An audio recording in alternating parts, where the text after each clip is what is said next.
So this term we're going to be studying the play Romeo and Juliet. It's a very famous play by William Shakespeare, and I'm really excited about it. I personally love the play, I love the story, I love lots of things about it. So I just wanted to make a quick video to unpack what that really means, because studying a play is not at all like studying notes that you've made. It's not really about memorization. The goal is not that you learn and perform the play by any stretch. It's actually that you are able to investigate different aspects of the text and kind of have comprehensively thought about the text, be able to explain certain features of the text, and really rip it apart, I guess, appreciate the text in some way. So we've been deliberating about what that really means for you to be able to study a text like that across a whole term, and broken that down, I suppose, into some key different aspects of the text that we want you to kind of exhaust with your thinking. So at the most basic level, and weeks 1 to 3 will be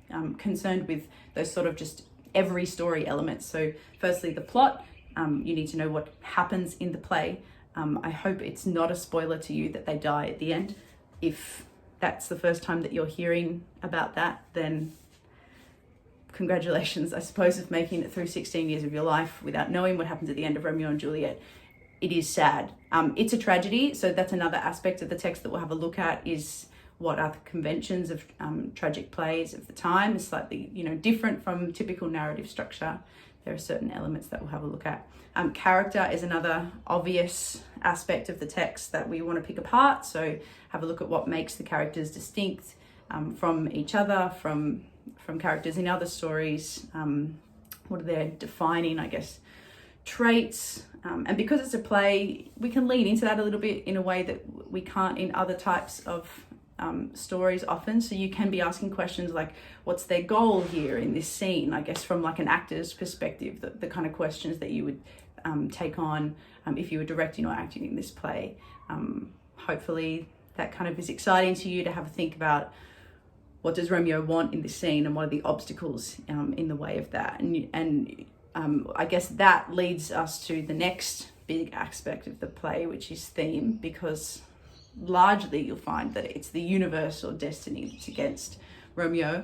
And one of the biggest kind of thematic dichotomies that we're going to have a look at, other than just like love, hate, war, peace, which are some obvious ones that come up in a play that's this violent, but you also have this awesome, really rich dichotomy of whether it's destiny and fate that's ultimately controlling and predestining the tragic ends of Romeo and Juliet, or whether there's some human agency in that. And so that's a big philosophical question that the text explores, and you'll get to make up your mind about whether or not the text actually answers that, and you think that Shakespeare has an opinion on that, or whether or not he's just kind of messing with us.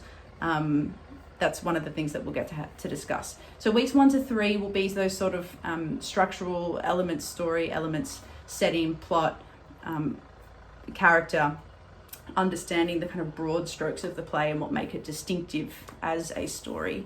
We'll then move on to theme and those dichotomies, and have a look at particular examples of how they can exist in dialogue, in a couple of renditions of the play as well. So you can see how that's kind of presented dramatically, as well as just in what's written.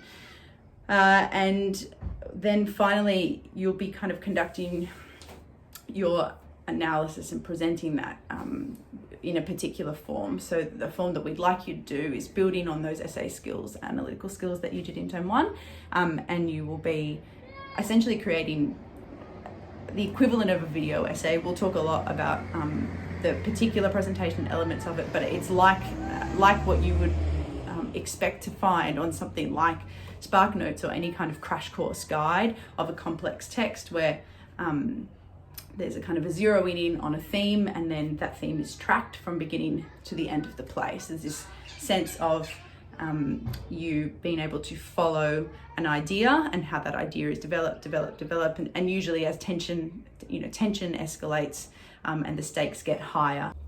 The end. That's term 2.